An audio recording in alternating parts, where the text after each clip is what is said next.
ici, à cette journée nationale des diasporas de l'Afrique et particulièrement à cette interview où on aura parlé de la jeunesse africaine, de votre combat, de votre lutte et surtout des moyens que vous mettez en œuvre afin que le continent puisse se développer de manière grandiose grâce à sa jeunesse, grâce à ses outils, grâce à sa population et surtout grâce à sa propre force. C'est ça. Et merci déjà d'être là. Et est-ce que c'est de coutume, est-ce que vous pourriez vous présenter pour certaines personnes qui ne vous connaissent pas? Alors bonjour, je suis très heureux moi aussi d'être ici.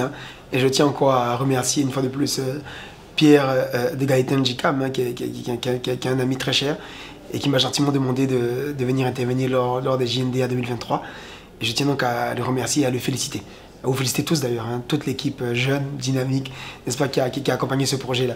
C'est un très beau projet et vous pourrez compter sur nous en tout cas pour être à vos côtés à chaque fois que ce sera nécessaire. Voilà.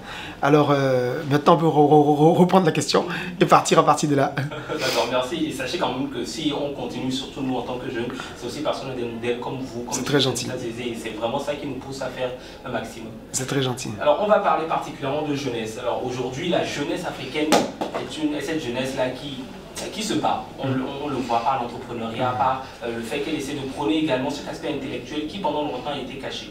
Et vous, aujourd'hui, quel regard portez-vous sur la jeunesse africaine?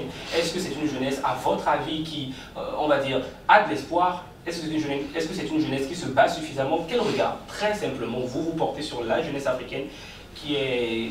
Alors moi, je pense déjà que les jeunes en Afrique sont une force vive, je dirais fondamentale pour le continent. Et donc, il est essentiel pour les jeunes d'être bien formés. Ça, c'est d'abord la première chose. La première chose, c'est la formation.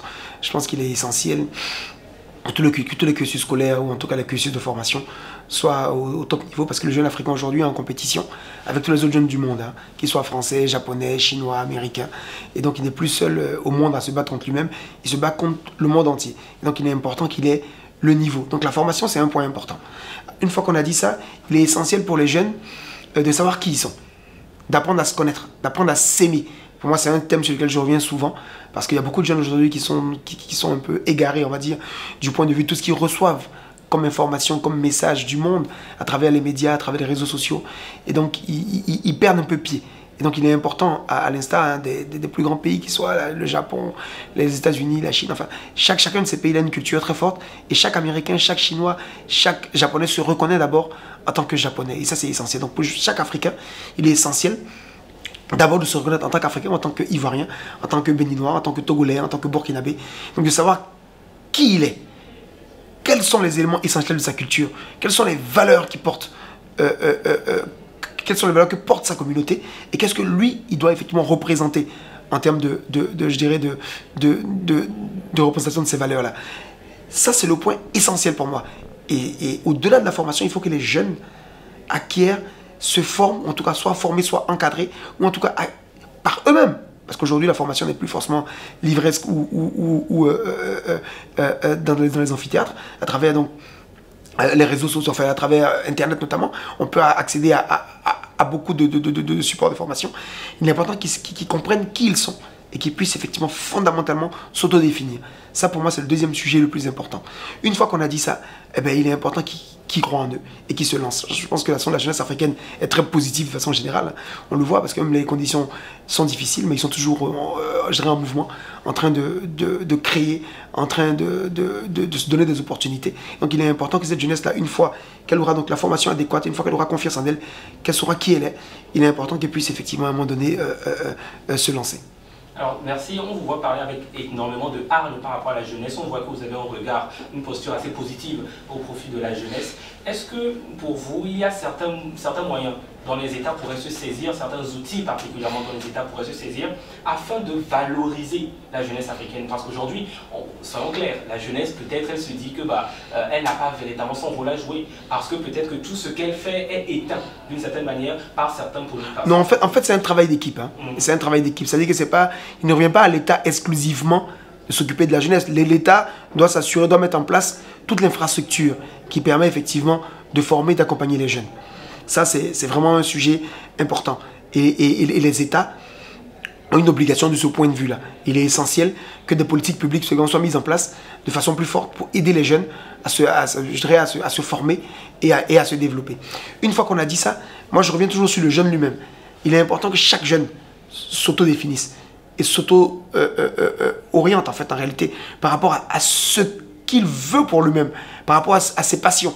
Et ça c'est essentiel. Ensuite, il y a tous les autres, je dirais, acteurs de l'environnement, que ce soit les entreprises, qui doivent aider aussi à travers des fondations, à travers des programmes, à travers des possibilités d'embauche, ou en tout cas de formation, d'accompagnement des jeunes, doivent jouer aussi un rôle social, en fait, sociétal, pour aider effectivement tous ces jeunes-là à se prendre en charge. Et puis ensuite, toutes les institutions qui doivent elles aussi, qu'elles soient locales ou qu'elles soient internationales, aider effectivement à l'accomplissement de tout ça. Mais ce qui est essentiel pour moi, c'est d'abord que l'État mette en place la plateforme et que le jeune lui-même s'autodéfinisse. Moi, je ne veux pas que le jeune ait le sentiment que j'attends que l'État, j'attends qu'on me donne. Non, c'est aux jeunes d'aller chercher, c'est aux jeunes d'aller prendre. Il faut que l'État mette en place toutes les possibilités, toutes les infrastructures, et que le jeune lui-même s'autodéfinisse et ait envie, ait faim, ait envie de grandir, ait envie d'avancer, ait envie d'aller chercher. Et c'est ça qui est essentiel pour moi. C'est pour ça que je responsabilise toujours d'abord le jeune lui-même, quitte à ce que son environnement effectivement soit d'abord totalement sain et totalement construit autour de lui. Merci. Vous avez également eu à animer un panel tout à l'heure qui portait sur les rapports Occident et Afrique, et également la place du jeune est centrale dans ce rapport-là. Donc pour vous, ce sentiment anti-français, ou moins comment le jeune se positionne, ou devrait se positionner, le jeune africain, par rapport à ce rapport Occident-Afrique? Non, moi je pense que le jeune n'a même pas à se positionner par rapport à ça. C'est-à-dire que lui, en tant que jeune, ce qu'il doit faire, c'est savoir qui il est, se forger dans des valeurs fortes qui sont de sa culture. Chez nous, par exemple, le travail est une valeur forte. Chez nous, par exemple, le respect est une valeur forte. Chez nous, par exemple, l'hospitalité est une valeur forte. Donc il faut que chaque jeune s'autodéfinisse sur les valeurs qui sont représentatives de qui il veut être. Ça, pour moi, c'est la première chose. La deuxième chose, c'est qu'il faut qu'il se forme bien. Une fois qu'il est bien formé, une fois qu'il sait ce qu'il veut faire dans la vie, il faut qu'il se lance. Après, il ne doit pas rentrer dans un débat. Le sentiment, vous savez, anti-français ou pas, c'est un sentiment qui peut être politico, historico, culturello, mais ce n'est pas le sujet du jeune. Le jeune a juste besoin, lui, de transcender dans sa vie et de réussir. Et pour ça, il faut qu'il se mette en avant. Il faut qu'il se mette en marche. Et donc, on n'a pas besoin de rentrer dans un conflit. Ça sont les débats qu'on fait, c'est les sujets qu'on aborde effectivement lors de conférences de ce type-là. Et pour essayer de pousser des politiques publiques ou en tout cas des rapports entre États à s'améliorer, mais ce n'est pas le fait du jeune au quotidien. Il faut que le jeune arrête de rêver à la France, à l'Allemagne ou aux États-Unis. Il ne faut pas qu'il ait le sentiment qu'il faut qu'il parte pour réussir. Il ne faut pas qu'il s'inscrive même dans un rapport à l'Occident. Il doit s'inscrire dans un rapport à lui-même. Il doit s'inscrire dans un rapport de compétitivité face à l'autre jeune japonais, face à l'autre jeune américain. Mais pas aux États, pas à la politique globale. Et c'est ça le sujet. Il faut que nos jeunes sortent en fait de ce carcan tout le temps politico, je sais pas moi, dramatique, ou ouais, mais la France, non, c'est pas le sujet. Le vrai sujet, c'est qui sommes-nous? Qu'est-ce qu'on peut faire de nos 10 doigts? Comment est-ce qu'on peut améliorer notre vie? Et une fois qu'on l'aura amélioré, ne vous inquiétez pas, les rapports vont changer d'eux-mêmes. Merci beaucoup, c'est très pertinent ce que vous dites. Et on sent également que lorsque vous parlez de la jeunesse, vous ne parlez pas qu'en termes théoriques. Et la question que je vais vous poser est d'ordre assez pratique. La SARA, le SARA. Le SARA. Exactement, le SARA, dont vous faites la promotion tous les ans en Côte d'Ivoire, réouvre ses portes, ouvre une nouvelle fois ses portes cette année après la crise après la pandémie de Covid. Alors, que promet-il en termes d'impact pour les jeunes entrepreneurs agricoles africains et ivoiriens en particulier? Mais vous savez que l'agriculture est la première richesse en Côte d'Ivoire. Hein. Donc, pour nous, le SARA, c'est vraiment un sujet très important. Et d'ailleurs, on a la chance de le faire avec le ministère de l'Agriculture. Et je tiens à remercier d'ailleurs les autorités qui nous font confiance et avec qui on travaille en de très bons termes, notamment le ministre Adjoumani qui nous fait confiance. Alors, le SARA est essentiel parce qu'il permet non seulement de valoriser ce qu'on fait au niveau local, mais de valoriser aussi le potentiel d'échange avec l'extérieur, que ce soit africain ou que ce soit régional.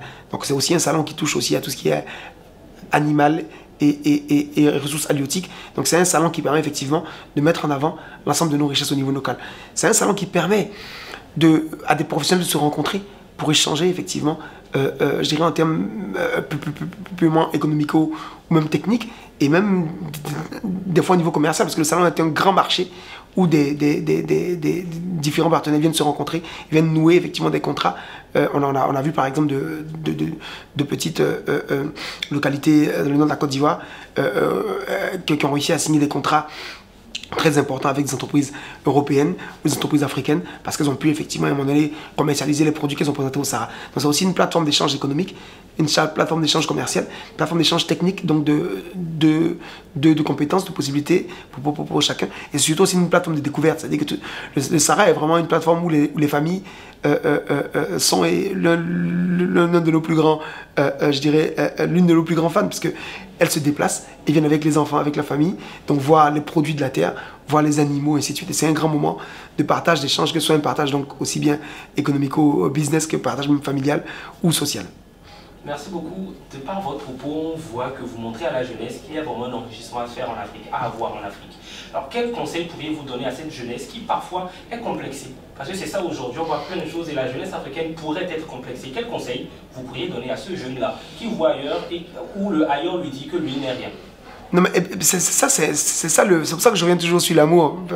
L'amour de soi-même et l'amour de sa culture, et ainsi de suite. Il est essentiel que le jeune africain n'ait pas le sentiment que parce qu'il a moins de possibilités peut-être financières ou économiques, alors il a une limitation globale sur sa vie en réalité. Parce que tout est dynamique, il n'y a rien de statique. Aujourd'hui, on est 1, demain on est 10, après demain on est 100.